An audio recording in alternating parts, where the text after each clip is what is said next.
Hello नमस्कार, कैसे हैं आप सब। स्वागत है आप सभी का लेक्चर नंबर 2 कैपेसिटेंस के अंदर में। और आई होप वॉइस क्लियर होगी। कैपेसिटेंस लेक्चर 1 हम लोग कर चुके हैं बेटा। और लेक्चर 1 में हम लोगों ने क्या क्या चीज़ें कंप्लीट करी थी। बेसिक सबसे पहले पता किया कि ये कैपेसिटेंस होता क्या है। कैपेसिटेंस के बारे में पता किया कि किसी इंडिविजुअल रॉड जो है वो कैपेसिटेंस कैरी कर सकता है। लेकिन कैपेसिटर के बारे में हमने बताया कि ये एक तरीके का अरेंजमेंट होता है, एक तरीके की सिचुएशन होती है जिसमें पहले वाले रॉड का कैपेसिटेंस बढ़ जाता है किसी वजह से। तो ये तो दो बातें हो गई। इसके बाद मैंने तीसरे केस में बताया कि कैपेसिटेंस के केस में जब दो पैरेलल प्लेट आते हैं तो दोनों के बीच में ट्रांसफ़र ऑफ चार्ज कैसे निकालते हैं, फिर इलेक्ट्रिक पोटेंशियल कैसे निकालते हैं, इलेक्ट्रिक फील्ड इंटेंसिटी कैसे निकालते हैं, और लास्ट में हमने बताया था कि उसके बीच का कैपेसिटेंस कैसे निकालते हैं। और कैपेसिटेंस का लास्ट में फॉर्मूला भी डिराइव करके दिया था उसी क्वेश्चंस के अंदर से ही, जिसकी वैल्यू थी C is equal to epsilon naught A by D, है ना। इतनी चीज़ें हम लोगों की हो चुकी है बेटा। और अब आगे हम लोग कंटिन्यू करेंगे कहाँ पे,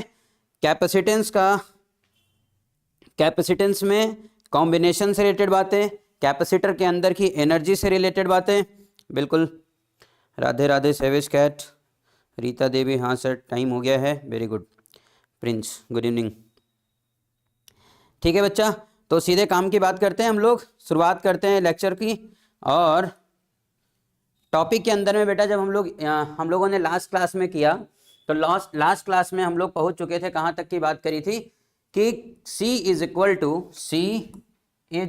टू, ध्यान से देखना, C is equal to epsilon naught A by D। यहाँ तक की कहानी हो गई थी। ये क्या था, capacitance of parallel plate capacitor. अब इसके बाद आता है बेटा कि हमने चार चीज़ें तो निकाल रखी थी कि क्या क्या निकाला था। सबसे पहले ट्रांसफ़र ऑफ चार्ज, और क्या, इलेक्ट्रिक फील्ड, इलेक्ट्रिक पोटेंशियल, और क्या, कैपेसिटेंस। लेकिन एक चीज़ जो मैंने लास्ट में लिखी थी और उसके बारे में, वो क्या था, इलेक्ट्रिक एनर्जी, यानी किसकी बात कर रहे हैं, potential energy stored in the capacitor. अब हम लोग किसके फॉर्मूले को समझेंगे बेटा, potential energy stored in a capacitor. तो हमारा आज का टॉपिक क्या है, सबसे पहला टॉपिक यही होगा बेटा, potential energy stored in a capacitor. Potential energy stored in a capacitor.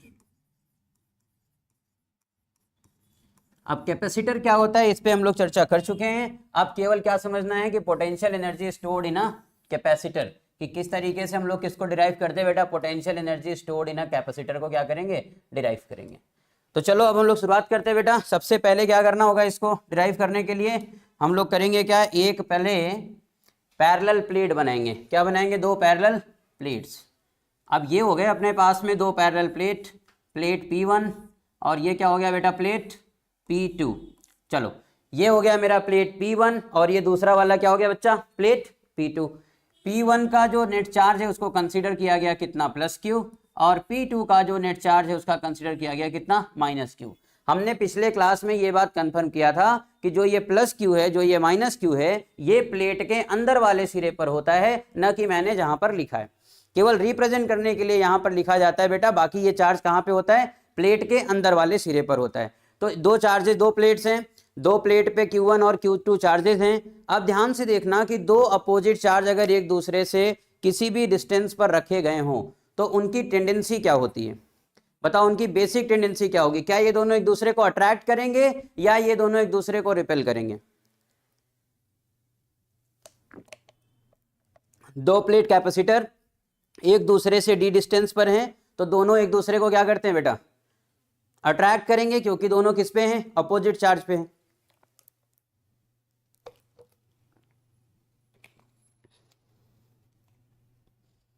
ठीक है, तो देखो बेटा एक प्लस Q और दूसरा किस पे है, माइनस Q। दोनों के बीच का सेपरेशन कितना है, दोनों के बीच का जो सेपरेशन है बेटा वो कितना है, मान लिया जाए D।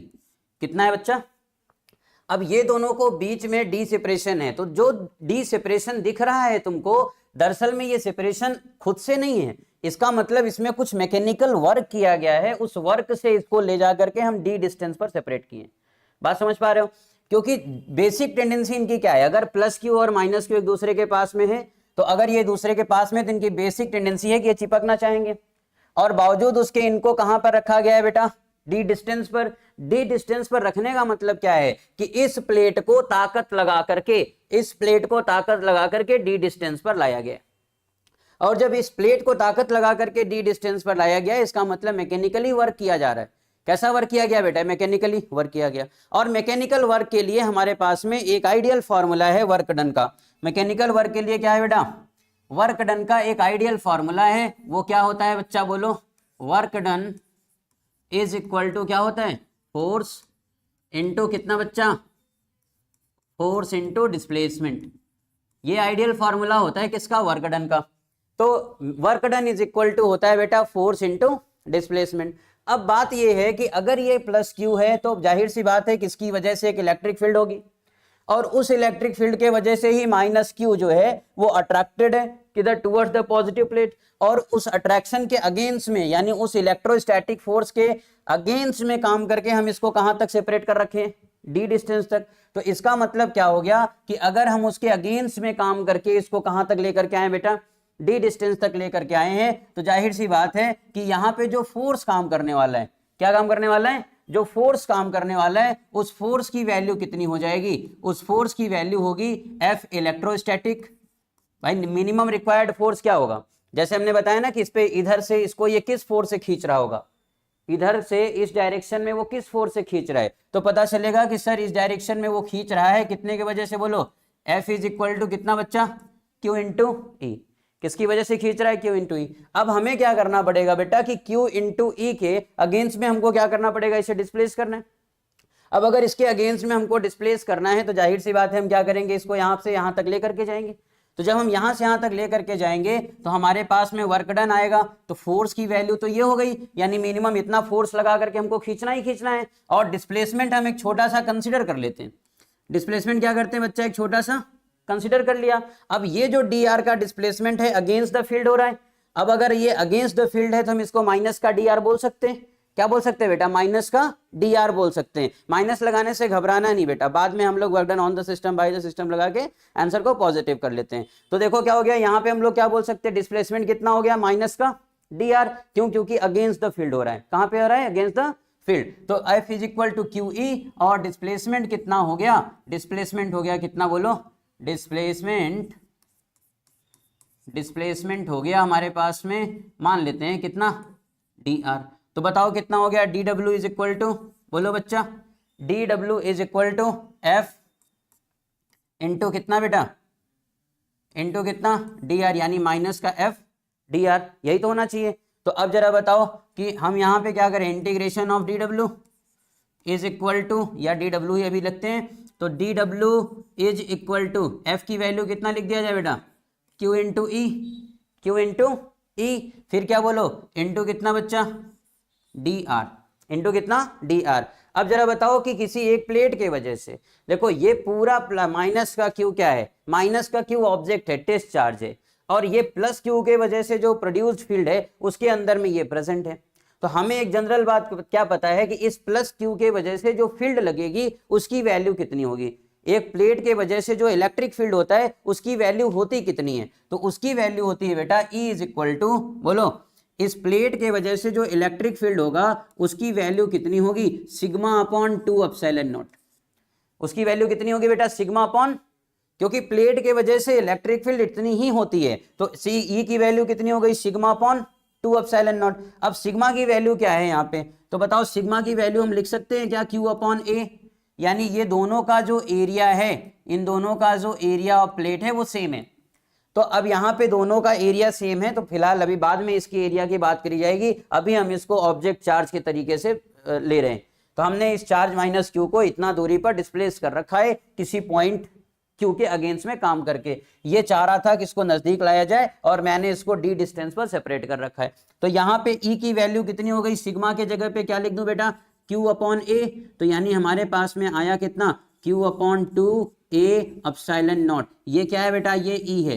क्या मैं इस E की वैल्यू को यहाँ पे पुट कर दूं, है ना, तो इस E की वैल्यू को यहाँ पे पुट कर दिया, then DW is equal to, DW is equal to कितना बेटा, माइनस का कितना बेटा, Q, और देखो यहाँ पे ई के जगह पे, ई के जगह पे कितना बेटा, into Q upon 2a epsilon not into कितना बेटा, डी आर, इंटू कितना हो गया, डी आर।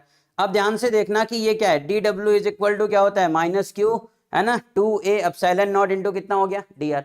अब ध्यान से समझो कि D W is equal to क्या होता है, जनरली पोटेंशियल एनर्जी होती। तो फिलहाल हम इसको क्या करेंगे, इंटीग्रेट करेंगे। हम इसको क्या करने वाले बेटा, इंटीग्रेट करेंगे, तो हमें कंप्लीट के लिए पता चल जाएगा। तो कंप्लीट के लिए अगर ये पता चलता है, then D W is equal to, D W is equal to, जितने चीजें कांस्टेंट उसको बाहर ले लें। तो अगर हम इसको प्रॉपर लिखेंगे बेटा, तो ये 1/2, क्या लिखा है यहाँ पे, 1/2 क्यू स्क्वायर, समझ पा रहे हो बात को, 1/2 कितना हो गया बेटा, क्यू स्क्वायर, फिर कितना बोलो, ए एप्सिलॉन नॉट, और सामने में माइनस लगाना ना भूले। कितना लगा दिया, integration of D W is equal to -1/2 Q square upon कितना बेटा, ए एप्सिलॉन नॉट, फिर क्या बच्चा, इंटीग्रेशन ऑफ डी आर। अब इंटीग्रेशन ऑफ डी आर है कितना, कंप्लीट लेंथ कितनी है, डी। अगर कंप्लीट लेंथ डी है तो हम डी आर को इंटीग्रेट करेंगे तो कहां तक जाएगा, डी तक जाएगा, सीधी सी बात है कि नहीं। तो ये कहां तक जाएगा बेटा, 0 से लेकर के कहां तक, डी तक। तो ये इसकी वैल्यू अगर हम लोग सॉल्व करते हैं तो W इज इक्वल टू हमारे पास में आया -12, है ना, बोलो कितना बच्चा, Q square A epsilon not into कितना बेटा, डी। क्या मैं इस डी को नीचे लेके आ सकता हूं, ये जो डी है इसको कहां लेकर के आ गया बेटा, नीचे। तो हमारे पास में W की वैल्यू कितनी आ गई, -12, बोलो बेटा कितना हो गया, क्यू स्क्वायर अपॉन में ए एप्सिलॉन नॉट बाई डी। जरा सोच के देखो कि ए एप्सिलॉन नॉट बाई डी क्या था, ये वाला जो है, ये वाला जो सेक्शन है, ये किसके इक्वल होता है, सी के। तो क्या मैं इसको ऐसे बोल सकता हूं कि W इज इक्वल टू, है ना, यहाँ पे क्या लिखा बेटा, W is equal to minus का क्या बोलो, हाफ क्यू स्क्वायर अपॉन में कितना बेटा, सी। अब ध्यान देना, ये है वर्क डन, ये क्या है बेटा, वर्क डन। और ध्यान से अगर तुम लोग देखोगे तो हाँ, ये जो वर्क डन है ये सिस्टम नहीं कर रहा है, ये कौन कर रहा है बेटा, हम कर रहे हैं सिस्टम पर। ये work done on the system है, ये क्या है बेटा, work done on the system. तो जब कभी भी फिजिक्स में work done on the system होता है और वर्क डन स्टोर्ड होती है in the form of potential energy, तो वहां पर W is equal to -U लिखा जाता है। क्या लिखा जाता है बेटा, W is equal to -U। Work done on the system में W इज इक्वल टू क्या लिखते हैं, माइनस का U। तो जब हम इसी चीज को आगे बढ़ाते हैं, यहां से देखो ध्यान से, तो W इज इक्वल टू कितना लिख दिया जाए, ये हो गया अपना यहां से, ठीक है। तो W इज इक्वल टू कहां पे होगा, आ जाओ लाइन पे आ जाओ, ठीक है। तो यहां पे हम लिखने जा रहे हैं बच्चा इसको, W यहां पे क्या है, work done, here work done कहां है, work is done on the system, कहां पे है बेटा, ऑन द सिस्टम। और work done on the system में W किसके इक्वल होता है बेटा, -U के। W किसके इक्वल होता है, -U के। या फिर इन अदर वर्ड्स हम लोग कह सकते हैं कि U इज इक्वल टू क्या होता है, -W। तो W की वैल्यू कितनी आई अपने पास में, -12 क्यू स्क्वायर अपॉन सी, और इस माइनस को वहां पे पुट कर देंगे तो कितना हो जाएगा, U इज इक्वल टू, बोलो बच्चा, ½ क्यू स्क्वायर अपॉन में कितना, C। ये जो ½ क्यू स्क्वायर अपॉन में C आया है बेटा, ये एक फॉर्मूला हो गया किसका, potential energy stored in the capacitor का। अब अकॉर्डिंग टू डेफिनेशन हमें ये बात पता है कि नहीं, अकॉर्डिंग टू डेफिनेशन ये बात क्या पता है, अकॉर्डिंग टू डेफिनेशन क्या होता है बच्चा, Q is equal to CV। Q is equal to क्या होता है बेटा, CV। हमने इधर पुट करना है तो U की वैल्यू अगेन कितनी हो जाएगी, U is equal to ½ Q square मतलब क्या, C square V square upon में कितना, C। तो U की फाइनल वैल्यू कितनी निकल के आई, ½ CV स्क्वायर। क्या निकल के आ गया बेटा, ½ CV स्क्वायर। ये बड़ा रिनोन फॉर्मूला है, U is equal to ½ CV square. और ये जो ½ CV स्क्वायर है, ये जो ½ CV स्क्वायर है, this is the actual energy stored with in the capacitor. Actual energy stored with in the capacitor. Capacitor के अंदर में जो स्टोर्ड एनर्जी की वैल्यू है वो इतनी ही होती है। पैरेलल प्लेट चल रहा है, बिल्कुल ठीक है।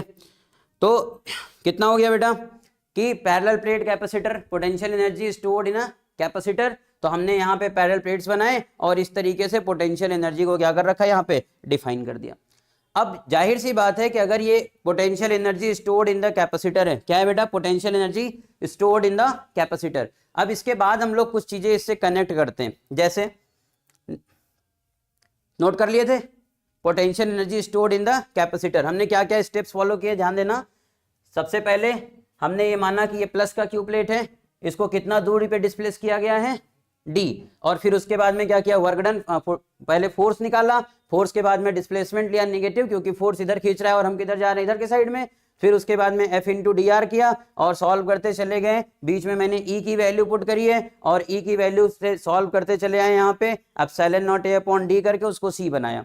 सी बनाने के बाद में W को माइनस यू के इक्वल लिख दिया, यानी U is equal to minus W. फिर आंसर को पॉजिटिव कन्वर्ट करने के बाद में Q की value CV according to definition set करके U is equal to half CV square put कर दिया। यहाँ तक में कोई दिक्कत नहीं, कोई प्रॉब्लम नहीं आ रही, सब समझ में आ रहा है बेटा। चलो ठीक है, इसके बाद आगे बढ़ते हैं। अब देखो सीधा सीधा हम लोग आते हैं किस पे बेटा, कॉम्बिनेशन ऑफ कैपेसिटर पे। किस पे आते हैं, कॉम्बिनेशन ऑफ कैपेसिटर। अब ये कॉम्बिनेशन ऑफ कैपेसिटर देखो, हम लोगों ने क्लास 10th में ना बेसिक बातें पढ़ रखी हैं, क्लास 10th में बेसिक बातें हो रखी हैं, कॉम्बिनेशन ऑफ रेजिस्टर्स हम लोगों ने कर रखा है। अब यहाँ पे हम लोग क्या करेंगे, कॉम्बिनेशन ऑफ कैपेसिटर।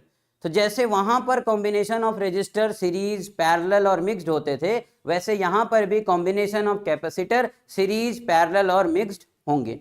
अब यहाँ पे क्या गेम है बेटा, कैसे हम लोग कॉम्बिनेशन ऑफ कैपेसिटर को सॉल्व करते हैं वो जरा सा सीखते हैं, ठीक है। कॉम्बिनेशन ऑफ कैपेसिटर को कैसे सॉल्व करते हैं जरा देखते हैं हम लोग बेटा, ठीक है। चलो स्टार्ट करें। तो हम लोग क्या सीखने वाले हैं, कॉम्बिनेशन ऑफ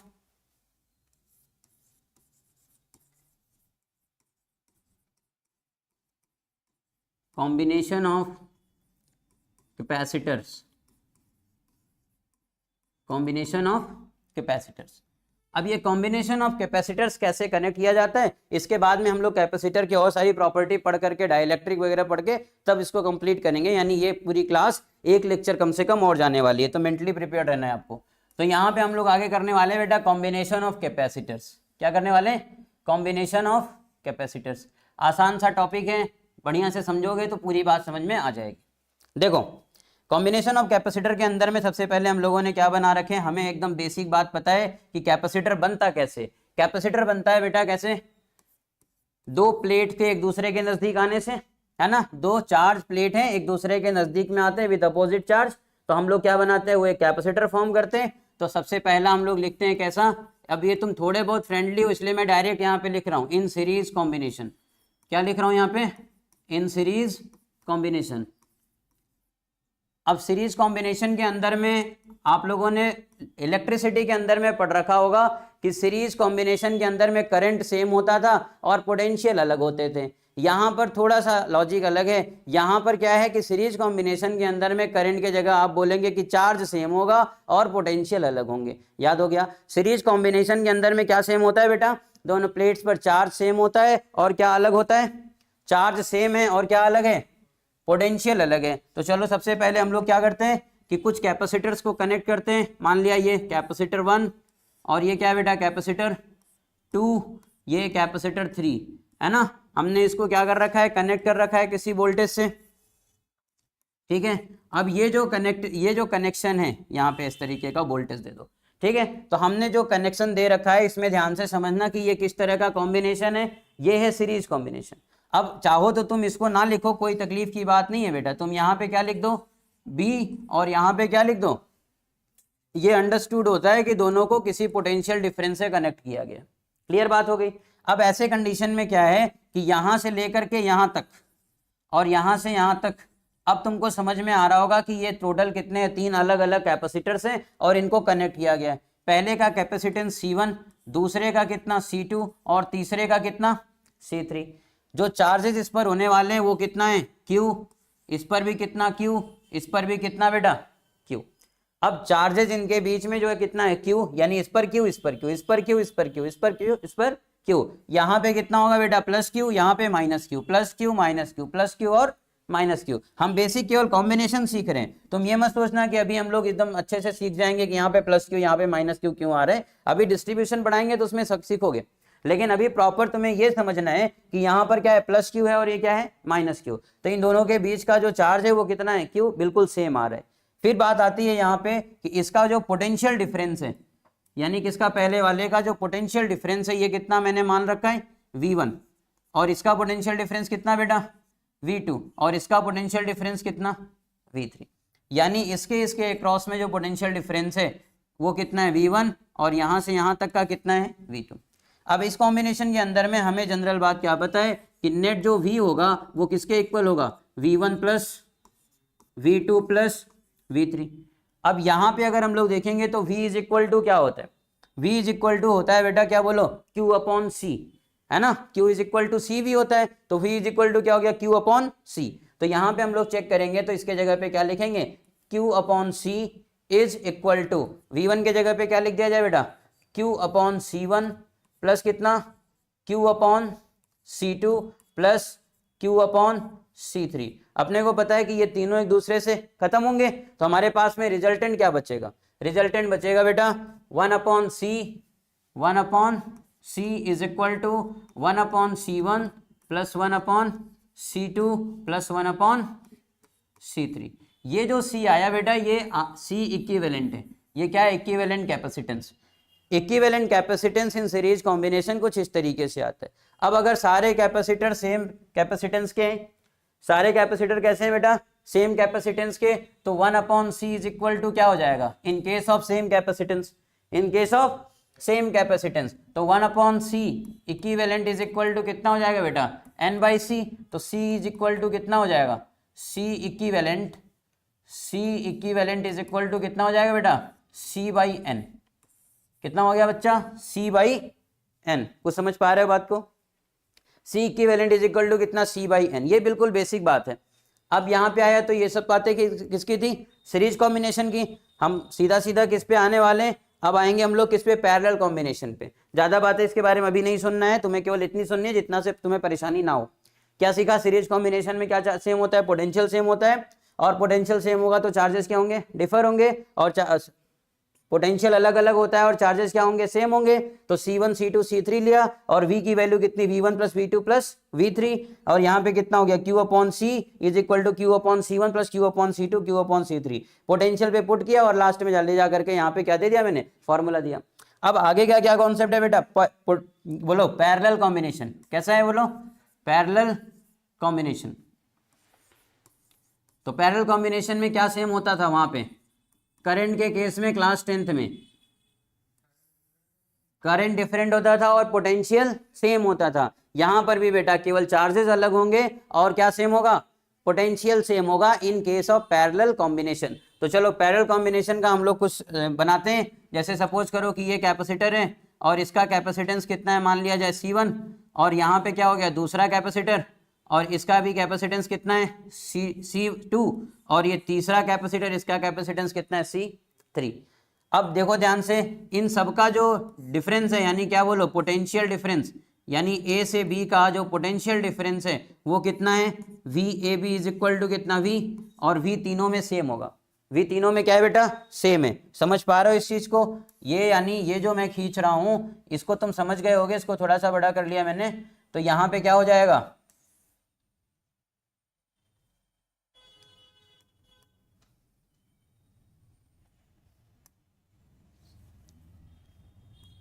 ठीक है, हाँ हाँ हाँ हाँ हाँ अब ठीक है।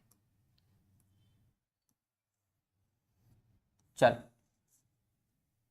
देखो यहाँ पे क्या करना है अपने को कि इस पर जो पोटेंशियल है बेटा वो कितना है इस पर जो कैपेसिटेंस C1, इस पर कितना C2, इस पर कितना है बेटा C3। चार्जेस कितने होने हैं, इस पर कितना जाएगा Q1, इस पर कितना है Q2, इस पर कितना है बेटा Q3। पोटेंशियल सेम है तो हम इसका मतलब क्या हो गया कि जो भी चार्ज आया Q इज इक्वल टू कितना Q1 प्लस Q2 प्लस कितना बेटा Q3। अब Q की वैल्यू क्या होती है according to definition, C V, Q is equal to क्या होता है बेटा, सी वी। तो अब अगर क्यू इज इक्वल टू होता है सी वी, तो यानी हम लोग क्या लिखने वाले हैं कि इसके जगह पे हम लोग लिखेंगे यहाँ पे C V is equal to C one V plus C two V plus C three V. V को क्यों सेम रखा, क्योंकि पैरेलल कॉम्बिनेशन है और पोटेंशियल क्या होता है इन सबके बीच का, सेम होता है। पोटेंशियल क्या है बेटा, वी ए बी क्या है, सेम है। V A B is equal to कितना, वी। तो अब यहाँ पे C V is equal to C one V plus C two V plus कितना, सी थ्री वी। तो हम यहाँ पे अगर बात को आगे बढ़ाएंगे तो हमारे पास में क्या आ जाएगा, C is equal to C one plus C two plus कितना बेटा, सी थ्री। ये जो आया अपने पास में निकल के, ये इक्विवेलेंट रेजिस्टेंस, इक्विवेलेंट कैपेसिटेंस है किसका, पैरेलल कॉम्बिनेशन का। ये इक्विवेलेंट कैपेसिटेंस किसका है बेटा, पैरेलल। और ये इक्विवेलेंट कैपेसिटेंस है किसका, सीरीज कॉम्बिनेशन का। और ये इक्विवेलेंट कैपेसिटेंस है किसका, पैरेलल कॉम्बिनेशन का। यहां पर क्या सेम होता है, पोटेंशियल, और वहां पे क्या सेम होता है, चार्ज। जनरल एकदम सिंपल बेस क्वेश्चन इस तरीके से हमारे एग्जाम में आते नहीं है। एग्जाम में जब कभी भी क्वेश्चन आएगा बेटा, तो वहां पर जाहिर सी बात है पैरेलल और सीरीज दोनों मिक्स्ड होंगे, दोनों के दोनों क्या होते हैं, मिक्स्ड होते हैं। और इवन कुछ ऐसे जो है केसेज में क्वेश्चन बनते हैं जहां पे आपको पता नहीं चलता कि पैरेलल और सीरीज हैं कितने और किस तरीके से सीरीज और पैरेलल को बनाया जाए। समझ पा रहे हो इस बात को? तो चलो बेटा यहां तक समझ में आया। दो पैरेलल प्लेट मिलकर के क्या बनाया, एक कैपेसिटर बनाया। दो पैरेलल प्लेट मिलकर क्या बनाते हैं, एक कैपेसिटर बनाते हैं। अब अगर 7 पैरेलल प्लेट मिलते हैं तो कितने कैपेसिटर बनाएंगे, 6। कितने बनाते हैं बेटा, तो number of capacitor formed by the plate n-1। Simple सा समझो, कितने होते हैं बेटा, n-1 पैरेलल के सीरीज कॉम्बिनेशन में। ठीक है, तो ऐसे आता रहेगा क्वेश्चन, हम बताते रहेंगे। यहां तक की कैसे समझ में आ रही है? ठीक है, तो अब हम लोग थोड़ा सा आगे की तरफ बढ़ते हैं और लेके आते हैं बेटा, कुछ क्वेश्चन करते हैं। ठीक है, अब देखो यहाँ पे numerical based on adjacent capacitor, numerical based on adjacent capacitor. तो तुमको सीरीज कॉम्बिनेशन समझ में आ गया, और तुमको क्या समझ में आ गया बेटा, पैरेलल कॉम्बिनेशन समझ में आया। ये समझ में आया कि सीरीज कॉम्बिनेशन में, ये समझ में आया कि सीरीज कॉम्बिनेशन में कैपेसिटेंस यानी सी इक्विवेलेंट का फॉर्मूला क्या होता है, सी इक्विवेलेंट का, अगर केवल दो कैपेसिटर हैं सीरीज कॉम्बिनेशन में, तो C1 C2 अपॉन में कितना बेटा, C1 प्लस C2। और पैरेलल कॉम्बिनेशन में अगर दो कैपेसिटर है तो कितना हो जाएगा बेटा, C1 प्लस C2। एकदम आसान सी बात है। ये दो चीजों को बेस बनाते हैं और कुछ इस तरीके के क्वेश्चन जो बुक में लिखे होते हैं उसको हम लोग कैसे सॉल्व करते हैं, जरा ये समझते हैं बेटा। पहले तो ये चीजें ऐसे दी नहीं गई होती, ये कैसे दिया होता है एग्जाम के अंदर में, तो ये ऐसे इतना अच्छे से सजा करके नहीं दिया जाता। ये कैसे दिया जाता है, देखो ये केवल 4 ऐसे लाइन दे दी गई, 1 2 3 और ये क्या है बेटा, 4। अब यहाँ पे देखो जैसे ये चार लाइनें दी गई, तो सबसे पहली केस तो इसमें कितने कैपेसिटर फॉर्म होने वाले, इसमें कितने कैपेसिटर फॉर्म होने वाले। तो चलो मैंने मान लिया कि इसमें हमने अभी भी बताया तुमको कि इस तरीके का कॉम्बिनेशन कहीं दिखता है तो n-1 कैपेसिटर फॉर्म होता है। तो जैसे यहाँ पे 1 2 3 4, तो यहाँ पे नंबर ऑफ कैपेसिटर कितने फॉर्म होने वाले हैं जब हम लोग देखते हैं यहाँ पे, तो देखो ध्यान से, ये देखो इसके और इसके बीच में एक कैपेसिटर फॉर्म हो सकता है। ध्यान से देखो, ये दोनों प्लेट मिलकर के एक कैपेसिटर, ये दोनों मिलकर के दूसरे कैपेसिटर, और ये दोनों मिलकर के क्या करेंगे, तीसरे कैपेसिटर को फॉर्म करेंगे। एक सिंपल सा कॉम्बिनेशन तुमको दे रखा था इसमें बताने के लिए कि मान लिया जाए कि यहां पर है एक, ये क्या है A, और यहां से इसको कनेक्ट कर रखा था, ये क्या था बेटा B, यही तो था, ये क्या था A और ये क्या है बेटा B। अब तुमसे ये पूछ रहे हैं कि बताइए A और B के बीच का, ऐसे ऐसे ना, यहां से कनेक्ट करके ऐसे, तो A और B के बीच का इक्विवेलेंट कैपेसिटेंस कैसे फाइंड करेंगे, यानी किसके किसके बीच का, फाइंड द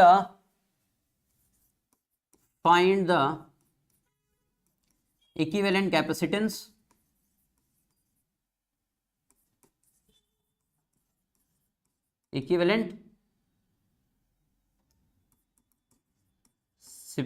है ना, कहां पे बताइए, बिटवीन A एंड B।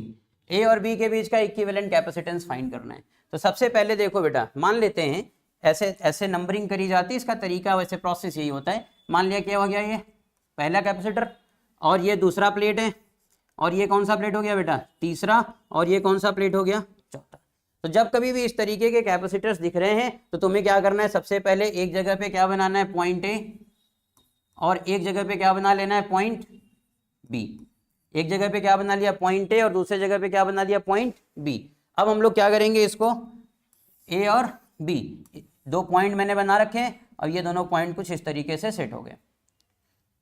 ध्यान से देखो, पॉइंट ए जो है वो किससे किससे जुड़ा है, 1 और 3 से। किससे किससे जुड़ा है बेटा, 1 और 3 से। तो यानी ये पॉइंट ए पर हमने क्या क्या लिख दिया, पॉइंट ए पर लिख दो बेटा आकर के 1 कॉमा कितना बेटा 3। अब देखो ध्यान से, पॉइंट किस पे, बी पर कौन कौन जुड़ा है, 2 और 4। तो हमने इस पर क्या क्या लिख दिया बेटा, 2 और 4। कुछ समझ पा रहे हो बात को। ए पर हमने लिख दिया कितना, 1 और 3, और 2 पर क्या लिख दिया, ठीक है, बी पर क्या लिख दिया, 2 और 4, क्योंकि ये इससे क्या है, कनेक्टेड है। अब देखो ध्यान से, अगर हम बात करेंगे तो यहां से यहां के बीच में एक कैपेसिटर फॉर्म हो रहा है, यानी कैपेसिटर इसके बीच का 1 और 2 के बीच का एक कैपेसिटर फॉर्म हो रहा है। किसके बीच में, 1 और 2 के। तो ध्यान से देखना, 1 और 2 के बीच में 1 किस पे है, ए पर, और ये किस पे है, 2 किस पे, बी पर। तो 1 भी सोचेंगे और ए भी सोचेंगे। 1 और 2 के बीच में एक कैपेसिटर है, तो यहां पे हमने ऐसे खींच दिया, 1 और 2 के बीच का कैपेसिटर है, और हम इनडायरेक्टली ए और बी भी बोल रहे हैं।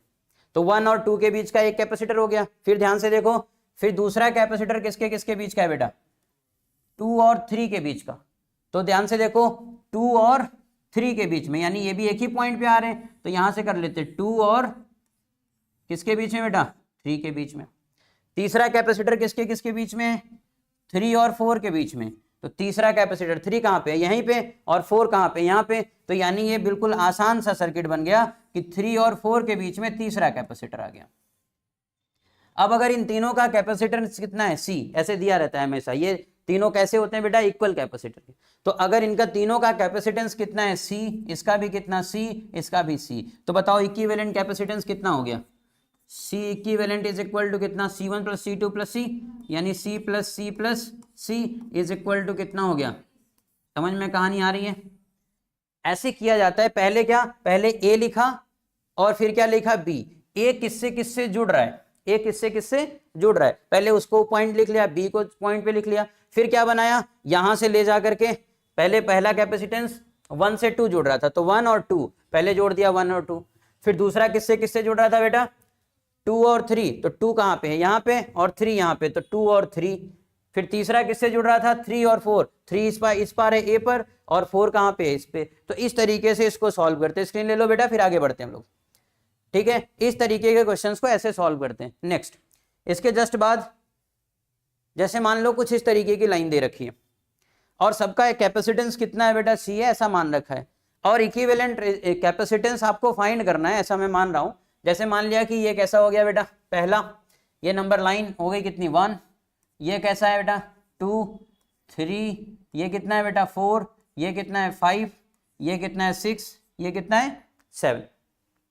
ऐसा मैं मान रहा हूं कि 1 को किससे, देखो ये 1 ऐसे कैसा करते हैं, 2 को कनेक्ट कर देते हैं किससे, 2 को कनेक्ट कर दिया किससे, 3 से, 4 से। 2 को किससे कनेक्ट कर दिया, 4 से, और ये हो गया पॉइंट ए। क्या हो गया बेटा, पॉइंट ए। 2 को किससे कनेक्ट कर रखा है मैंने, और 3 को कनेक्ट कर दिया इधर से, देखो ध्यान से, 3 को ऐसे ले आया, ले आकर के 6 से कनेक्ट कर दिया। जाओ, ये कितना हो गया बोलो, बी। ये कितना हो गया, बी। अब इस तरीके का कॉम्बिनेशन तुमको दे रखा है, और बोलते हैं कि find the equivalent capacitance between A and B. क्या फाइंड करना है, find the equivalent capacitance, find the equivalent capacitance between किसके बीच का बेटा, ए एंड बी। अब देखो ए एंड बी के बीच का कैपेसिटेंस कैसे फाइंड करते हैं ऐसे केसेस में। बहुत टफ नहीं होता है बेटा, केवल समझने की बात है। हम लोग कैसे क्या करते हैं, सबसे पहला काम हमारा क्या होता है, कैपेसिटर बनाने का। तो सबसे पहले हम लोग क्या करें बेटा, एक पॉइंट पे क्या लिख लें, एक पॉइंट पे हम लोग लिख लेते हैं ए, है ना, और दूसरे पॉइंट पे क्या लिख लेते हैं बेटा, बी। ऐसा ही तो करे थे पिछली बार, एक जगह पे क्या लिख लिया था, ए, और एक जगह पे क्या लिख लिया बेटा, बी। अब ये हो गया अपना ए डॉट, और ये क्या है बेटा, बी का डॉट। अब देखो ए किससे कनेक्टेड है, ए कनेक्टेड है बेटा 2 और 4 से। तो यहाँ पे कौन कौन सा पॉइंट लिख लिया, 2, 4, है कि नहीं। ये किससे कनेक्टेड है, 2 और 4 से। अब जरा दिखाओ बी किससे कनेक्टेड है, बी कनेक्टेड है बेटा 3 और 6 से, है ना, 2 4 से, और ये किससे कनेक्टेड हो गया, 3 और 6 से। फिर देखते हैं बेटा आगे की कहानी। आगे ये कहते हैं कि जो कैपेसिटर बन रहा है, जो कैपेसिटर बन रहा है उसमें किस तरीके का गेम है। पहला वाला जो कैपेसिटर बना है, पहला वाला जो कैपेसिटर बना है वो किसके किसके बीच में है, 2 और 1 के।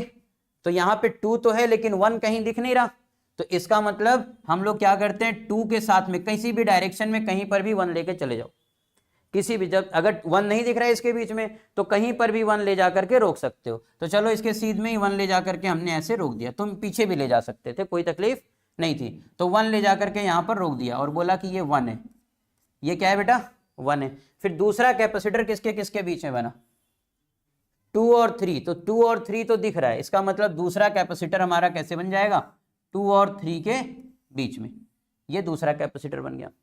फिर तीसरा कैपेसिटर किसके किसके बीच में बन रहा है, 3 और 4 के बीच में। तो 3 और 4 के बीच के देखते हैं, 3 भी है और 4 भी, तो इसका मतलब ये भी आसान है, 3 और 4 के बीच में क्या बन गया बेटा, कैपेसिटर बन गया। ये आसान था, बढ़िया। 3 और 4 के बीच में क्या बन गया, कैपेसिटर बन गया। पैरेलल कॉम्बिनेशन बन रहा है, क्लियर हो रही बात। फिर इसके बाद में चौथा कैपेसिटर किसके किसके बीच में, 4 और 5 के बीच में। तो 4 तो दिख रहा अपने को लेकिन 5, तो इसका मतलब इसको भी कहीं पर भी ले जा करके, ऐसे ले जा करके एक कैपेसिटर बनाओ और कहीं पर भी छोड़ दो, बोलो कि ये 5 है कि नहीं, कहीं पर भी ले जाके छोड़ दो और क्या बोलो कि ये 5 है। इसके बाद क्या करते हैं, अब यहाँ पे हो गया 5, चौथा कैपेसिटर, इसके बाद ये पांचवा कैपेसिटर किसके किसके बीच में है, 5 से 6 के बीच में। तो चलो ये तो सही है, 5वें से उठाना है और कहां पे जाना है, 6 पे, तो 6 है कहां, तो इसका मतलब ये दूसरा वाला जो कैपेसिटर है वो यहीं पर है, इसके साथ में पैरेलल जाने वाला है कि नहीं। अब देखो ध्यान से, ये तो 6 हो गए, और इसके लास्ट वाला जो कैपेसिटर है वो किसके किसके बीच का है बेटा, 6 से 7 के बीच में। 6 तो दिख रहा है लेकिन 7 कहीं दिख रहा है क्या, नहीं, तो 7 को हम कहीं पर भी ले जा करके ऐसे बना करके ऐसे ले जा करके छोड़ देते हैं। कुछ समझ में आया बात ये। तो ध्यान से देखोगे अगर, तो तुम्हें कुछ इस तरीके का कॉम्बिनेशन मिला, इस तरीके का क्या मिला बेटा, कॉम्बिनेशन। अब ये जो कॉम्बिनेशन मिला है, तो तुम्हें जो थोड़ा सा उल्टा पुल्टा दिख रहा है, दरअसल में ये और ये सब क्या है बेटा, पैरेलल है। ये सब क्या है, पैरेलल है। ध्यान से समझो कि यहां पर अगर हमने देखा तो इसकी कैपेसिटेंस कितनी, सी, इसकी भी कितनी, सी, यहां पे सी सी सी और ये सी, इधर के तीनों सी सी और ये दोनों, है ना, ये पूरा का पूरा जो सेट है ये पैरेलल कॉम्बिनेशन में दिख रहा होगा तुम्हें। ये किस में दिख रहा है बेटा, पैरेलल कॉम्बिनेशन में।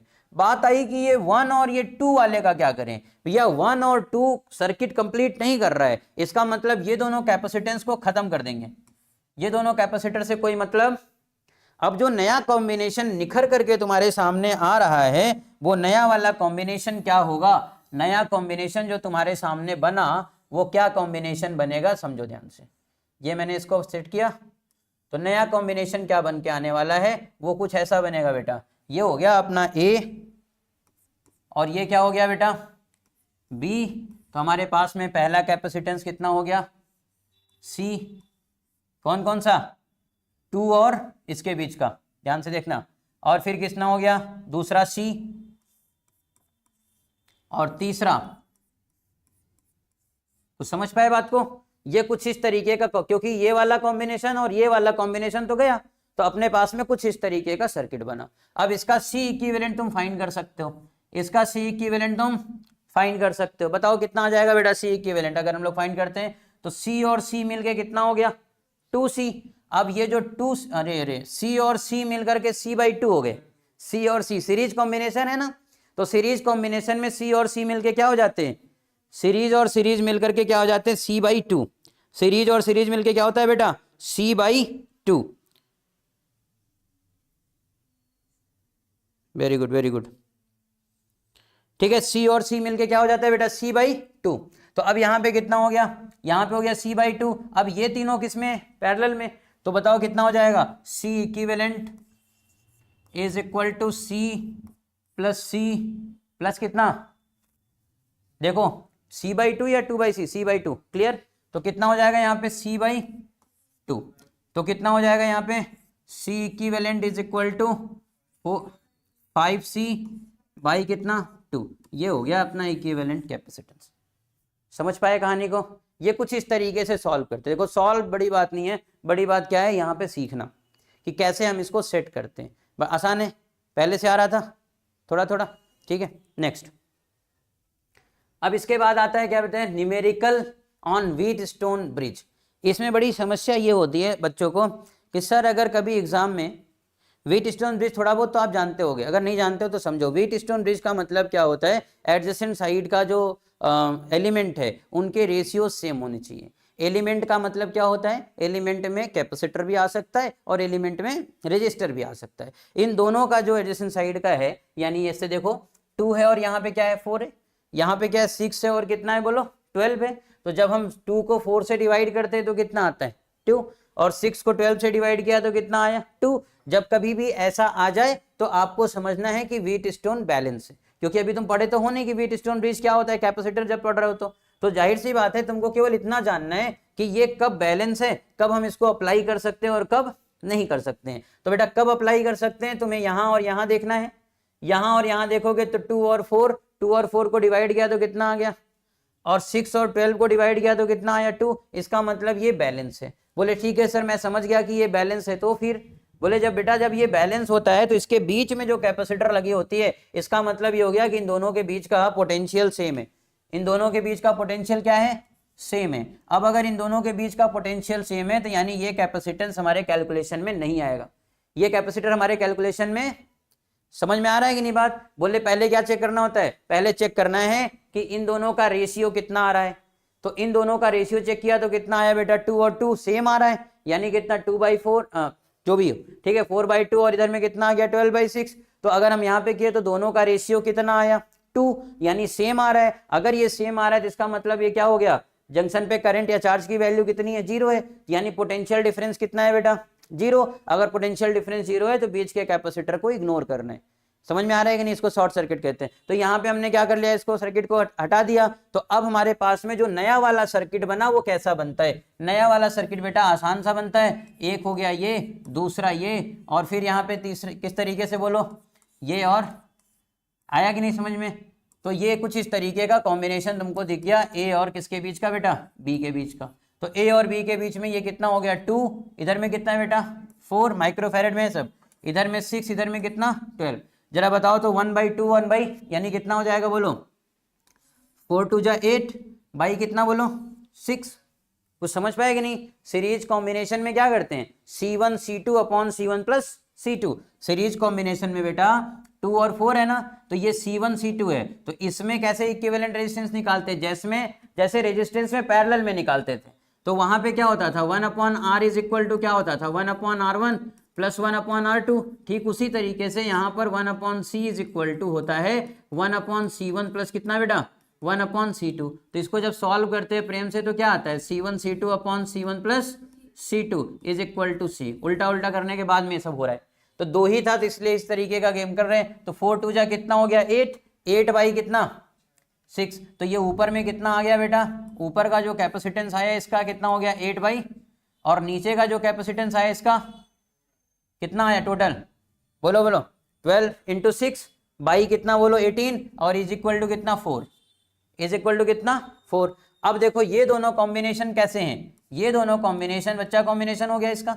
अब ये जो कॉम्बिनेशन है ये दोनों आपस में पैरेलल है, और पैरेलल कॉम्बिनेशन यहाँ आसान होता है कि C equivalent is equal to in parallel combination C1 plus C2। तो C1 की वैल्यू कितनी है, C1 की वैल्यू है 8/6 प्लस कितना बेटा 4। तो कितना हो जाएगा बोलो जल्दी से, हाँ कितना आया 16/3 है ना, आएगा ही, कितना आ गया बेटा 16/3। तो ये आ गया किसकी वैल्यू, C इक्विवेलेंट की। कुछ समझ में आ रहा है बात? ये इस तरीके से हम इसको सॉल्व करते हैं। जब क्या हो बताओ, जब हमारे पास में व्हीटस्टोन ब्रिज बैलेंस हो। अब ये सवाल आता है थोड़ा सा दिमाग में कि सर अगर व्हीटस्टोन ब्रिज बैलेंस नहीं होगा तो बेटा कराया जाता है उसका भी क्वेश्चन, और नहीं होने पे किस तरीके से सॉल्व करते हैं इसका भी तरीका है। लेकिन तुम बिल्कुल निश्चिंत रहो, तुम्हारे एग्जाम के अंदर में अनबैलेंस्ड व्हीटस्टोन ब्रिज का क्वेश्चन नहीं आएगा। बात समझ में आ रहा है? तो एकदम परेशान होने की आवश्यकता नहीं है, लेकिन उसका भी क्वेश्चन हम कराएंगे। तो इसका मतलब ये नहीं है कि तुम एग्जाम को लेकर के उसके लिए परेशान रहो, ठीक है।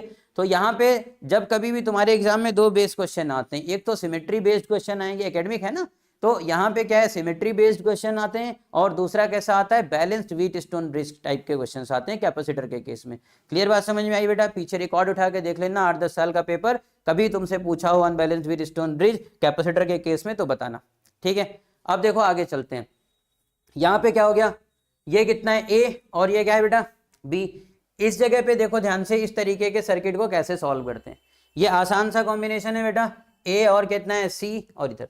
तो सबसे पहले हमने क्या करना है कि पहले देखा जाता है, जैसे इसमें और भी तरीके से सर्किट क्लास 10th में तुम लोगों ने भी सॉल्व किया होगा, लेकिन यहाँ पर क्या है कि बीच में एलिमेंट आते हैं। एलिमेंट में क्या है, कैपेसिटर और रेजिस्टर दोनों आ सकता है, लेकिन अब क्योंकि प्योर कैपेसिटर का चैप्टर है तो यहाँ पे केवल कैपेसिटर ही दिखेगा। यहाँ पे क्या दिखेगा, केवल कैपेसिटर दिखेगा बेटा, ठीक है। तो चलो यहाँ की बात करते हैं हम लोग, कहाँ पे ए है और ये कितना है सी है और ये कितना है बी। तो जरा सा हम बात करेंगे, अगर यहाँ पे हालांकि ये भी नहीं गिवन होता है, यहाँ पे सी तो ऐसे ही लिख रखा है मान लो, तो ये केवल जाकर के यहाँ कनेक्ट होता है और ये इधर से कनेक्ट होता है और यहाँ पे क्या लिखा जाता है बी। हम इसको सॉल्व कैसे करते हैं, सॉल्व करने से पहले मुझे ये पता है कि सर्किट अगर इधर से चलना स्टार्ट कर रहा है, यहाँ से चलना स्टार्ट किया, तो ये देखो इसका जो पोटेंशियल ए है अगर, तो इसका भी पोटेंशियल कितना होगा ए, और ये यहाँ से जब इस साइड में जाएगा तो बीच में एलिमेंट मिल रहा है, इसलिए पोटेंशियल चेंज हो जाएगा। इसलिए पोटेंशियल क्या हो जाएगा बेटा, चेंज। अगर बीच में कोई एलिमेंट ना मिलता और ये केवल ऐसे जाता तो जो यहाँ का पोटेंशियल रहता वही यहाँ का हो जाता। कुछ समझ गए बात को? अगर बीच में कोई एलिमेंट ना मिलता और यहाँ से जाता तो क्या हो जाता, जो यहाँ का पोटेंशियल ए है वही कहाँ पे हो जाता, यहाँ पे। लेकिन बीच में एलिमेंट मिल जा रहा है, तो अगर यहाँ पे ए लिखे हो तो यहाँ पे कुछ नाम बदल के, चूंकि यहाँ पे बी लिखा था तो यहाँ पे क्या लिख दिया गया बेटा, ये सी। ये सॉल्यूशन का पार्ट है बेटा, ये ऐसे लिख दिया गया गलती से, ये लिखा नहीं रहता है, आपको खुद से समझना है कि यहाँ पे क्या लिख देना है अपने को, सी। अब ये तो सी हो गया। अब अगर यहाँ पे सी है तो हमने चलो बी से चलना स्टार्ट किया, तो बी पे चलना स्टार्ट किया तो यहाँ पे कितना आएगा बी। लेकिन फिर यहाँ से ये कुछ ऐसे आ रहा है तो बीच में हमें एलिमेंट मिल रहा है। अगर ये एलिमेंट ना मिलता तो हम लोग क्या लेते हैं, यहाँ से बी से उठते हैं और इधर में जाते हैं और यहीं पे बी लिख देते। अगर यहाँ पे केवल प्लेन कनेक्टिंग वायर होता तो, लेकिन यहाँ एलिमेंट है तो हम वहाँ पे बी नहीं लिख सकते, वहाँ पे कुछ और लिखना पड़ेगा। ए बी सी सब हो चुका है, तो यहाँ पे मान लेते हैं क्या है, डी है। अब देखो ध्यान देने, ऑब्जर्वेशन की बात है। इसके बाद ऑब्जर्वेशन की बात यह है कि ए से निकलने वाला सी पर भी मिल रहा है और ए से निकलने वाला डी पर भी मिल रहा है। यानी ए एक पॉइंट बनाते हैं और ए से निकलने वाला किससे बन रहा है बेटा, सी से भी मिल रहा है, और ए से निकलने वाला डी से भी मिल रहा है। तो हमने यहाँ पे क्या बना दिया, डी। तो ए से सी पे भी मिल रहा है और ए से कहाँ पे मिल रहा है, डी। और ए से सी पे जाते समय इसके पास में जो कैपेसिटेंस है वो कितना है बच्चा, 2 माइक्रोफेरेड। और यहाँ से ए से डी पर जाते समय भी कितना है बच्चा, 2 माइक्रोफेरेड।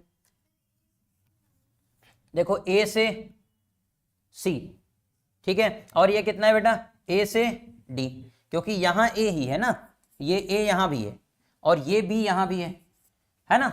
तो अब देखो फिर इसके बाद में आता है बेटा कि जो बी से निकला तो बी से वो कहाँ पे जा रहा है, कोई डी पर। तो चलो पहले सी से निकालते, सी से कोई जा रहा है बी पे, सी से कहाँ पे जा रहा है बेटा, तो ये सी है, तो सी से पहले पहुँचाते हैं कहाँ पे, बी पे। तो सी से कहाँ पहुँच गया बेटा, बी। क्लियर बात समझ में आ रही है कि नहीं? तो ये हो गया बेटा अपना, ये हो गया ए और ये क्या है, बी। तो सी से निकल गया बी और बी से फिर से कहाँ पे आ रहा है बेटा, डी पे। तो चलो यहाँ से फिर से आ रहा है किस पे, डी पे। और ये पोटेंशियल, ये कैपेसिटेंस कितना कैरी कर रहा, अच्छी बात है कि सब कुछ कितने हैं, 2 माइक्रोफेरेड। सबके सब कितने बेटा, 2 माइक्रोफेरेड। अब ध्यान से देखो कि इसके डी और सी के बीच में भी कोई आ रहा है, किसके किसके बीच में बेटा, डी और सी के बीच में। तो डी और सी के बीच में आने वाला कैपेसिटेंस कितना है, 9 माइक्रोफेरेड का। कितना है बेटा, 9 माइक्रोफेरेड। अब ये जो तुम्हारे पास में सेट बन गया, ये जो तुम्हारे पास में सेट बना है, अब इसमें जब इस तरीके का कॉम्बिनेशन दिख जाएगा तो फिर तुम्हें चेक करना है कि ये एडजेसेंट साइड का जो कैपेसिटेंस का रेशियो है वो सेम आ रहा है या नहीं। अगर सेम आ रहा है तो फिर खेलना आसान है, और अगर नहीं आ रहा है तो फिर तरीके और होते हैं। तो फिलहाल यहाँ पे चेक करते हैं बेटा, 2 और 2 डिवाइड करोगे कितना आएगा, 1। 2 और 2 डिवाइड करोगे कितना आएगा, 1। तो यानी इन दोनों का व्हीट स्टोन ब्रिज बैलेंस है। व्हीट स्टोन ब्रिज क्या है बेटा, बैलेंस है। और अगर व्हीट स्टोन ब्रिज बैलेंस है तो इसका मतलब ये 9 वाला जो पार्ट है इसको क्या कर देना है, उड़ा देना है। अब जैसे ही 9 वाला पार्ट उड़ता है फिर तो मजे ही मजे। अगर ये 9 वाला पार्ट खत्म हो गया तो फिर क्या तकलीफ है, फिर तो कोई दिक्कत ही नहीं है सर। अगर यहाँ पे ए है ना, यहाँ पे क्या हो गया, यहाँ पे हो गया ए, और यहाँ से क्या हुआ, स्टार्ट हुई चीजें, फिर यहाँ पे एक कैपेसिटर, यहाँ पे दूसरा, फिर यहाँ पे क्या बेटा एक, यहाँ पे दूसरा, और ये यहाँ पे क्या हो गया पॉइंट बी। तो ये जो पॉइंट ए से बी तक का सफर हुआ, इसमें कितना बेटा 2, यहाँ पर भी कितना 2, यहाँ पे भी कितना 2, यहाँ पर भी कितना 2। अब ये सीरीज कॉम्बिनेशन है, तो सीरीज कॉम्बिनेशन में 2 और 2 मिलकर के कितना बना देते हैं, 2 और 2 मिलके 1 बना देते हैं। 2 और 2 मिलके क्या बना देते हैं बेटा 1, और इसमें भी कितने 2 और 2 मिलके कितना बना देंगे 1। तो हम डायरेक्टली इसको लिख सकते हैं कि 2 और 2 मिलकर के कितना हो गया 1, और 1 पैरेलल कॉम्बिनेशन में कितना दे देंगे, पैरेलल कॉम्बिनेशन में कितना दे देंगे बेटा 1 और 1 पैरेलल कॉम्बिनेशन में इक्विवेलेंट रेजिस्टेंस कितना देंगे, ठीक है। तो कितना हो जाएगा 2, कितना हो जाएगा बेटा 1 + 1। तो ये आर इक्विवेलेंट की जो वैल्यू, सॉरी सी इक्विवेलेंट की जो वैल्यू आ रही है वो कितना आ गया 1 + 1 यानी कि 2। कुछ समझ पा रहे हो क्या किया गया, ये 2 और ये 2 सीरीज कॉम्बिनेशन। तो सीरीज कॉम्बिनेशन में क्या होता है C1 C2 अपॉन में कितना C1 + C2। तो C1 C2 यानी कितना 4 / कितना बच्चा 4, तो कट गया तो कितना आया 1।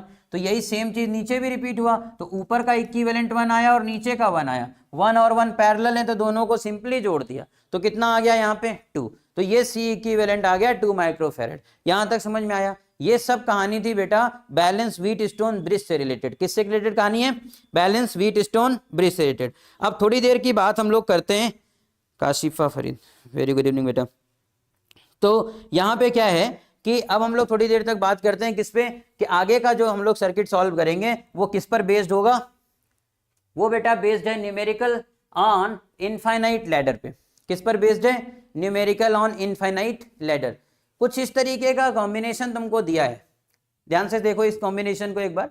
इस तरीके का कॉम्बिनेशन तुमको दिया है। ये कॉम्बिनेशन की खास बात क्या होती है, पहले तो तुमको जब कभी भी एग्जाम में या कहीं पर इस तरीके के क्वेश्चंस दिए जाएं तो सबसे पहले तुम ध्यान दोगे और वो चीज डेफिनेटली तुम्हें मिलेगा भी, वो होता है सिमेट्री। वो क्या होता है, रिपीटेशन ऑफ सेम थिंग। वो क्या होता है बेटा, इधर देखते रहो, रिपीटेशन ऑफ सेम थिंग। अब अगर मैं देखूं कि रिपीटेशन ऑफ सेम थिंग की बात करें अगर हम लोग, तो ये कह रहे हैं कि ये 6, ये 8, ये 6, ये 8, ये 6, ये 8, इस तरीके के इनफाइनाइट, इस तरीके के कितने इनफाइनाइट लैडर लगे हुए हैं, और तुमसे बोल रहे हैं कि find the equivalent capacitance, find the equivalent capacitance between कहां से कहां तक बेटा, A and B, A and B. A और बी के बीच का क्या फाइंड करना है अपने को, इक्विवेलेंट कैपेसिटेंस फाइंड करना है। आसान सी तरकीब क्या होता है, ध्यान से समझो। इसमें ऐसे बताया जाता है बेटा कि जैसे मान लिया ये है ए और ये क्या है बी। अब इधर से कितने सर्किट है बेटा, इनफिनिट सर्किट है। तो हमने मान लिया बेटा, यहां से मान लेते हैं कि 100 सर्किट है। ऐसा कैसे मान लिया मैंने, 100। और ये जो 100 सर्किट है, जैसे 1 2 3 4 इस तरीके से, अब ये इस तरीके का 100 कॉम्बिनेशन पीछे ऐसे एडजेसेंटली लगा हुआ है, इनफाइनाइट लगा हुआ है, लेकिन मैं 100 या 200 मान लेता हूं। अब ये 200 को मिला करके, सपोज करो इस 200 पूरे 200 को मिला करके जो नेट इक्विवेलेंट कैपेसिटेंस आ रहा है वो मैंने मान लिया कितना आ रहा है, मान लिया जाए कि 10 के, या फिर ऐसे मान लिया जाए कि 10⁴ माइक्रोफैरड। कुछ समझ पा रहे हो कि यानी इस पूरे कॉम्बिनेशन को मिला करके जो 100 है या 200 सेट्स लगे हुए हैं कुछ इस तरीके के, इन सबको मिला करके जो नेट कैपेसिटेंस आ रहा है कितना, 10⁴ माइक्रोफैरड। तो तुम्हें सोचना है जरा सा दिमाग लगा करके कि अगर इसके अंदर से केवल ये सेक्शन को, किसको बेटा, केवल ये सेक्शन को अगर हटा भी दें तो क्या इसके नेट कैपेसिटेंस पे कोई मेजर फर्क पड़ने वाला है। मैंने क्या करा है, केवल ध्यान से समझो, मैंने केवल क्या किया कि इतने बड़े कॉम्बिनेशन है और इस पूरे कॉम्बिनेशन पे जो इक्विवेलेंट कैपेसिटेंस आ रहा है वो कितना आ रहा है, 10,000। कुछ समझ पाए, दिक्कत हो रही, पूरे कॉम्बिनेशन से जो कैपेसिटेंस आ रहा है वो कितना आ रहा है, 10⁴। अब मैंने कहा कि अगर पूरे कॉम्बिनेशन से 10⁴ आ रहा है, अगर इसमें से केवल किसको अलग कर दिया जाए, केवल बेटा इसको अलग कर दिया जाए। अब केवल अगर इसको अलग कर देते तो क्या कोई मेजर चेंज आने वाला है, नहीं। तो यही चीज बताई जा रही है बेटा, यहां तक कंसिडरेशन चलता है।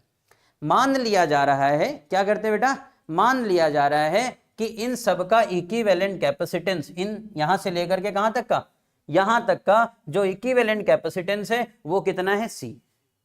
यहां से यहां तक का इक्विवेलेंट कैपेसिटेंस कितना है, C। तो अब अगर यहां से यहां तक का इक्विवेलेंट कैपेसिटेंस C मान लिया गया तो फिर आगे क्या कहानी बनेगी, ध्यान से देखो।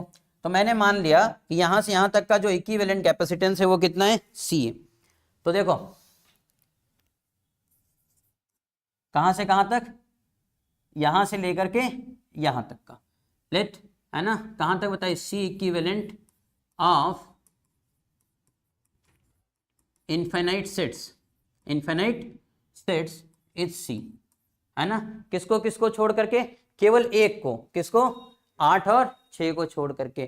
तो अब मैंने बताया क्या, बताइए, कि इसको छोड़ करके, किसको, है ना। तो अब यहां पे आया किसको, 8 और 6 को छोड़ के। तो अब जो नया वाला कॉम्बिनेशन बनेगा, नया वाला कॉम्बिनेशन बनेगा वो कैसा बना, न्यू कॉम्बिनेशन। तो न्यू कॉम्बिनेशन कैसा बनेगा हमारे पास में, ऐसा देखो, हमने क्या करना है, 1 अपॉन, यहाँ तो A है ही, और नया वाला क्या बन गया यहाँ पे, ये क्या हो गया बेटा 8, और इधर में क्या हो गया बोलो, B।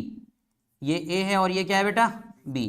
अब ध्यान से देखो, ऊपर में कितना जाएगा 6, और इस साइड में कौन जाएगा, अब ये पूरा इधर का पूरा मिल करके कितना हो गया C।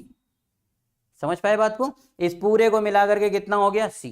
अब ध्यान से अगर हम देखेंगे तो 6 और C ये सीरीज में है, और ये 8 के साथ में कैसे हैं, पैरेलल।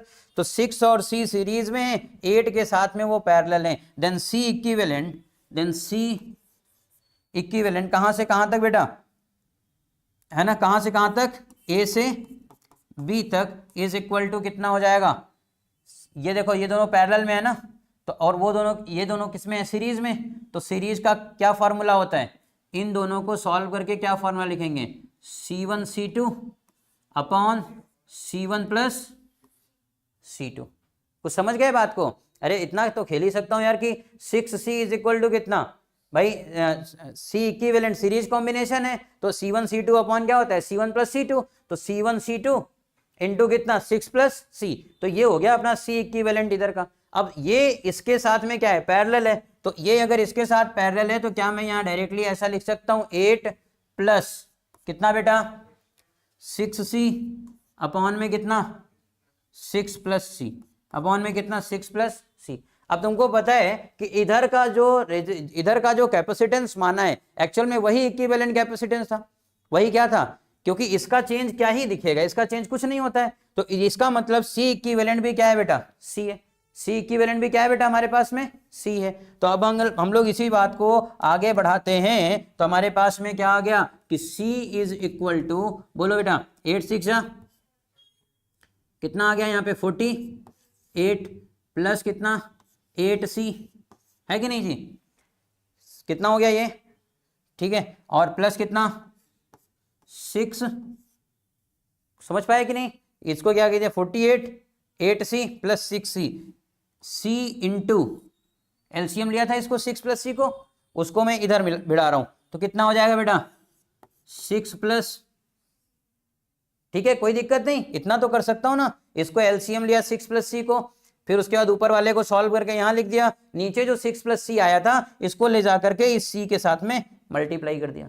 तो जब इसको C के साथ में मल्टीप्लाई किया तो हमारे पास में नेट इक्विवेलेंट कैपेसिटेंस के तरफ में अगर हम लोग बढ़ेंगे तो क्या आएगा, देखो ध्यान से, नेट इक्विवेलेंट कैपेसिटेंस के तरफ में बढ़ रहे हैं, तो कितना आ जाएगा बेटा 6C, हेलो मल्टीप्लाई कर रहा हूं 6C प्लस C, और C कितना हो गया बेटा C स्क्वायर, फिर इधर देखो इज इक्वल टू 48 प्लस कितना बेटा 8C, और ये कितना हो गया 14C, कितना हो गया बेटा। अब इसको उधर लेके जाएं तो कितना हो जाएगा बताओ C स्क्वायर, अब देखो ये माइनस में आएगा तो कितना हो गया -8C, कितना हो गया बेटा -8, होगा कि नहीं होगा, तो माइनस का कितना हो गया बेटा -8C, और माइनस का कितना बच्चा 48 इज इक्वल टू कितना बेटा 0। अब देखो 12 4 जा 48 और 12 - 4 इज इक्वल टू कितना 8, तो हम इसको सॉल्व कर सकते हैं आगे। तो क्या हो जाएगा बताओ, सी स्क्वायर माइनस कितना बच्चा 12c प्लस 4c माइनस कितना बेटा 48 इज इक्वल टू कितना, है कि नहीं। तो अब इसको जब हम सॉल्व करेंगे तो हमारे पास में क्या निकल के आने वाला है, हल्का सा ऊपर लेते हैं इसको ना, ठीक है इतना, ठीक, आजा आजा आजा, बहुत समय लगा रहा, ठीक है हो गया इतना। तो C square minus 12c plus 4c is equal to कितना बेटा -48 इज इक्वल टू 0। तो अब यहां पे क्या करा मैंने, c को ले लिया कॉमन, c को क्या ले लिया बेटा, तो यहां से क्या बन के आने वाला है हमारे पास में, c ब्रैकेट में कितना c माइनस 12 और यहां से कितना है, किसको कॉमन ले लिया जाए 4 को, तो c minus is equal to कितना बेटा, तो एक जगह c नेगेटिव आ रहा है और एक जगह c किस में आ रहा है, समझ में आ रहा है कि नहीं। तो जो पॉजिटिव आता है वही लिया जाता है। तो यहाँ पे कैपेसिटेंस की जो नेट वैल्यू आई वो कितनी आ गई, c is equal to 12 micro farad. ये तुम्हारा इसका पूरे का आंसर हो गया। देखो कैलकुलेशन कितना बड़ा है इससे फर्क नहीं पड़ता, सर्किट कितना छोटा हो गया था इससे फर्क पड़ता है। तो तुम्हें क्या करना है फाइनली, इसके पीछे का जितना तुमको मसाला दिख रहा है इन सब को क्या मान लेना है आर। ऐसे उसमें भी हम लोग करते, किसमें, रेजिस्टेंस के केस में भी सेम करते हैं, रेजिस्टेंस में भी सेम चलता है। वहां पर जब भी क्वेश्चन आएगा ना तो यहाँ पे 1 1 1 1 ऐसे करके लिखा रहेगा सब, ठीक है, और सारे 1 1 लिखे होते हैं, उन वहां पे इक्विवेलेंट रेजिस्टेंस लेकर के 1 के दो को छोड़ करके बाकी सबका क्या ले लेते हैं, इक्विवेलेंट रेजिस्टेंस लेकर के आर ले लेते हैं और उसी से सॉल्व करते हैं, ठीक है। एक्सक्यूज मी, आ गया बेटा, वेरी गुड। कुछ लोग अभी भी कर रहे हैं, जुड़े हुए हैं, निधि सिंह वेरी गुड इवनिंग।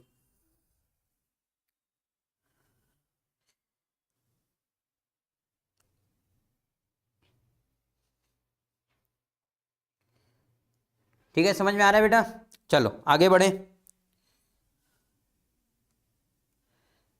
एक क्वेश्चन और कर लेते हैं, क्या दो, ठीक है। Infinite ladder